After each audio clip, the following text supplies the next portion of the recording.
ஹாய்ங்க, good morning. இன்னைக்கு மார்னிங்கே நாங்கள் சீக்கிரமாக எழுந்துச்சி ஒரு 6 o'clockலாம் வெஜிடபிள்ஸ் அண்ட் ஃப்ரூட்ஸ் வாங்குறதுக்காக நாங்கள் வாணியம்பாடி போயிட்டுருக்கோம். ஆம்பூர் டு வாணியம்பாடி போகிற வழியில் பாருங்கள், எங்கள் ஊரை சுற்றி ஃபுல்லாக மழை தான் இருக்கும். போகிற வழியில் டீ குடிச்சிட்டு காலையில் ஃப்ரெஷ்ஷாக அப்படியே மார்க்கெட்டுக்கு நாங்கள் கிளம்பிட்டோம். மார்க்கெட்டில் பாருங்கள், மாம்பழம் எல்லாமே ஃப்ரெஷ்ஷாக இருந்துச்சு. போகிற வழியில் புதினா, மல்லி இலை, கருவேப்பிலெலாம் வாங்கிட்டோம்.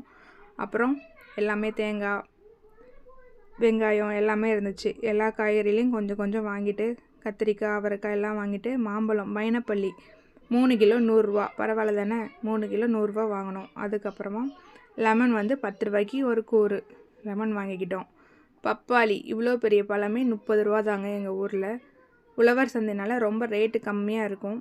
என்னெல்லாம் இருக்குதுன்னு பாருங்கள். முருங்கைக்காய், வாழைக்காய், தேங்காய், பீன்ஸு, கத்திரிக்காய்லாம் பாருங்கள், சூப்பராக இருக்குது பார்க்கறதுக்கு. ரொம்ப ஃப்ரெஷ்ஷாக மார்னிங்கே இருந்துச்சு.